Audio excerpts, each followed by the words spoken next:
Alright, it's been a while since I made a video for you guys, and I had the day off to kind of get things sorted out.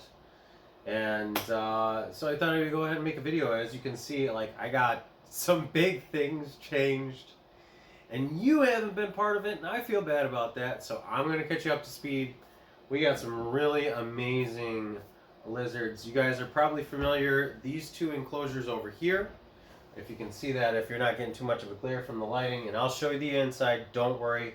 We are going to cover all three of these enclosures, and in a future video, I'll go ahead and we'll go a little more in depth in care and what I've learned about these species so far and stuff like that. But these two are the Acanthosora natali, or the mountain horn dragons. And over here I got some calotes. Calotes my goats. They're my goats. Joking. But calotes are awesome. So they're a species that are indigenous to India's. And the mountain horn dragons are actually, a lot of their, or majority of their species are India, Asia, and then these particular ones are more native to Vietnam. So they're really weird. They're cool. I've grown very fond of these. But let's get a closer look. I'm going to go ahead and flip the camera around and show you the ins and outs of these animals in these enclosures. So, all right, so I don't know which, and these are tall too, guys. Like this is my head level, and this is where I'm at. Like, so that's above me. I don't know where to start because there's so much to cover here, but I'm going to try to sum up. Yes, that is an exhausting fan system, and yes, I got some Asian pieces from a friend of mine who was a wonderful gentleman. He passed away, and I will miss him dearly. He was a neighbor of mine, but he left me, from his family, they left me some of these wonderful Asian pieces because I am a huge fan of Asian lizards, and it works really well with the theme. So I can't wait someday to have a reptile room and incorporate all of this stuff. But eeny, meeny, miny, mo, catch a tiger by the... Oh, that's not humane. Let's start over here. Yeah, okay, so these are all grow tents. These ones, these smaller two right here, are 2 foot by 2 foot by 4 feet. So that's quite a decent dimension there. And so let's start off with my new lizards. Why wait? Let's do this. All right, so I'm gonna just pop open the one side. I was supposed to get like what did my friend Dan? You guys might know Dan. Animal House. I always like throw him in like whenever I can. We have become good friends over the course of knowing each other and stuff like that, and doing business together and things. But he is just, bar none, just an amazing asset to the hobby, and a very good friend of mine. He came into these calotes and he goes, "Dude, I know you like our Asian arboreal lizards. What do you think about calotes?" And he sent me a picture of them. He didn't actually tell me what they were. And as soon as he sent me a picture of a male and a female, there's my female right there. Her name is Karma. She's the only one I've named so far, but I only got one female. I was supposed to get either 2 or 3 females, and 2 or 3 males. So it was supposed to be, I got 5 in here. I ended up with 4 males. See, there's my dominant males. They have the blue on them. They're still really, really skittish. So these are, unfortunately, these are wild collected, because this is a species that you will not see in the hobby, if ever. I mean, it's a really rare opportunity. I forgot what their common name is. It's like green garden lizard or something along that lines. But I do have a dominant male, a subdominant. Well, that's it. We'll get into details later on. But I am noticing it's not so much a pecking order. It's very reminiscent of some cichlid behavior when I was doing fish. But this is their enclosure. So I have a spider plant here, bunch of little climbing branches and vines, monitoring 50% humidity and about 75 degrees, and that's mid-tier. So humidity is going to be higher and it's going to be cooler near the ground like it would be naturally. I'm trying to simulate that as much as possible. And yes, you guys, this is bioactive. Abso-freaking-lutely. Just like with the mountain horn dragons, they can't see standing water, so just a little bit of air bubbling in there, creating some of that surface movement, lets them know that there is a babbling brook available for them. I have night crawlers, red worms, isopods, and springtails all in the soil, all underneath the sphagnum moss. Amazing. Freaking love it. You guys, I mean, I'm stoked. I do have a little feeding station here. I put mealworms, small dubia roaches, crickets, pretty much anything. I also recently got some of the calcium worms, which are the... Yeah, they're calcium worms. There's another name for them. I can't think of it at the moment. But, yeah, really loving these guys. Their attack and feeding response is sublime. It is amazing. The very first day I introduced them into this enclosure, there's a heat light with UVA over there, and this is the UVB bulb. And it's nice because it's reflective, so it disperses it around a little bit more, and it kind of gives a gradient throughout, so that hopefully they don't develop any metabolic bone disease. But yeah, guys, this is awesome. So the fan is up there, okay, and then there's a misting system here. It sprays every 2 hours, I think I have it set at. Yeah, 2 hours. And I have the temperature probe down here. UVB, what did I not cover?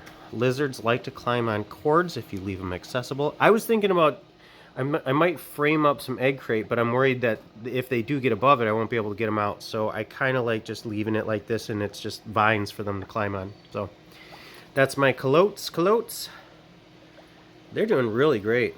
I'm excited to grow them out and get some breeding behavior, and I want to document and write all this stuff down and create some care sheets for future generations of keepers. That's what this is all about. It's all about keeping future generations and removing the need for wild imports.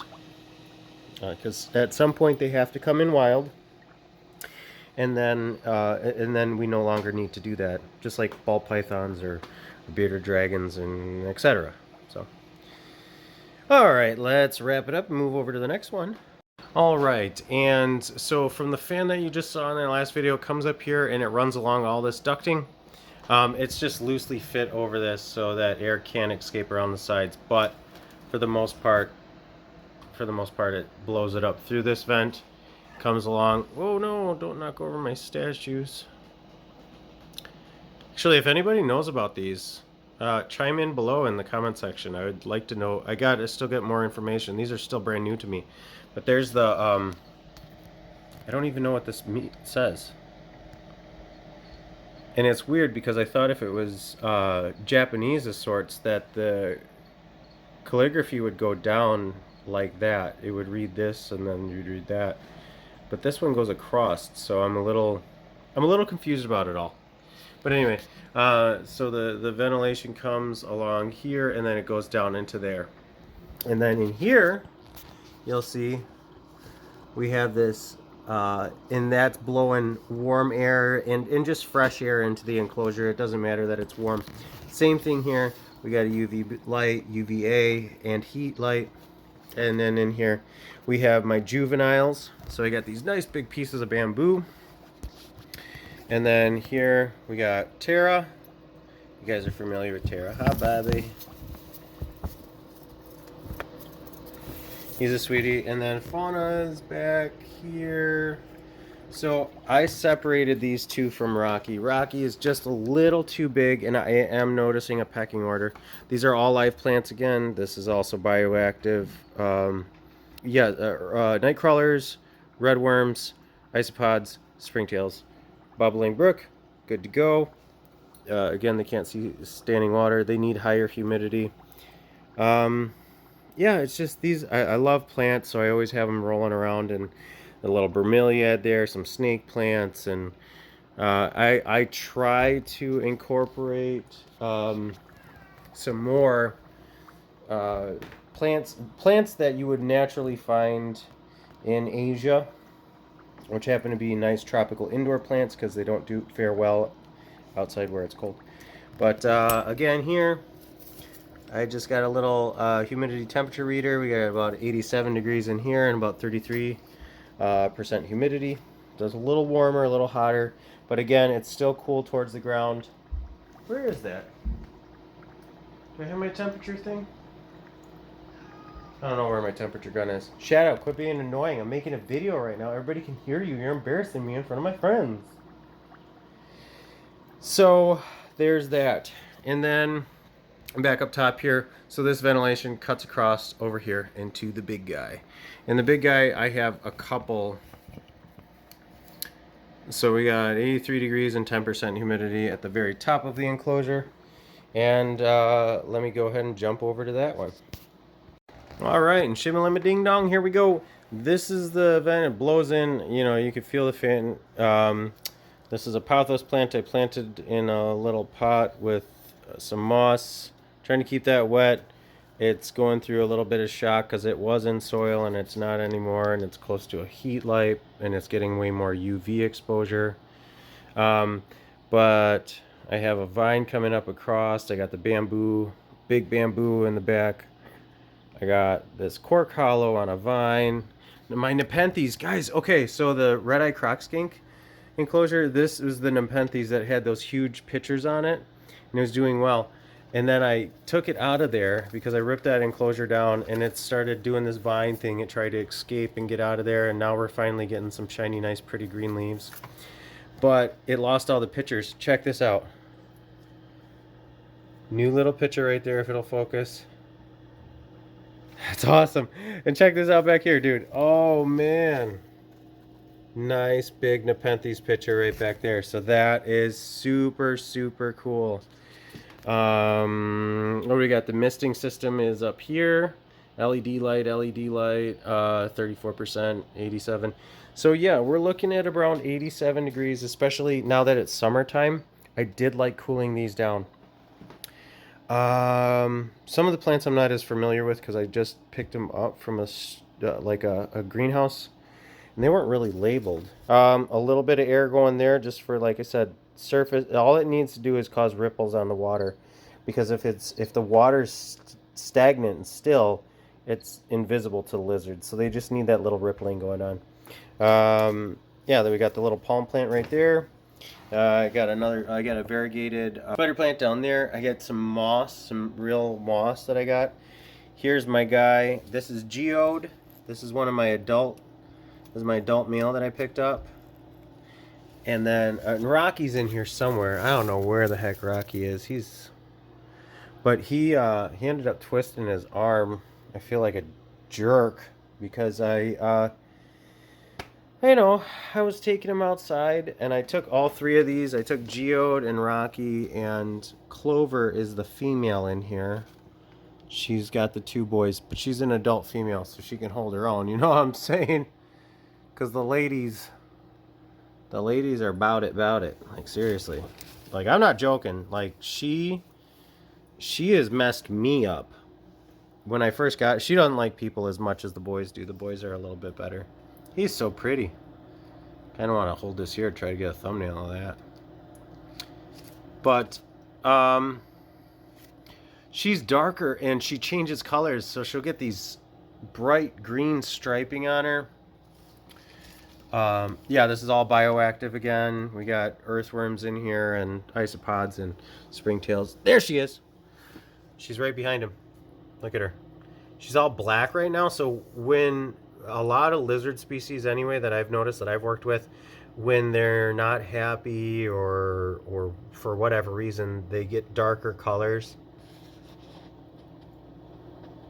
What a handsome guy. I want to take a picture of you for the thumbnail for that. I will. But she'll get some jet green, like this neon green striping, this Mr. Crawling green. That's what I'm going to call it. On her body.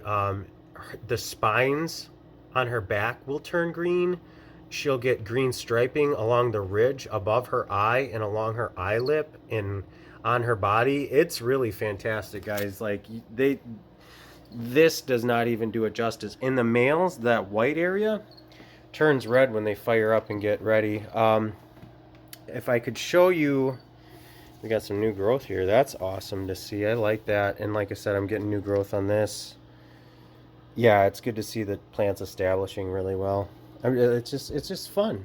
It's just really fun. And then I have a sensor to turn the heat lights on and off once it hits a certain. I think I have it for. I think I have it at 90. I think for the summertime, and and that'll turn off.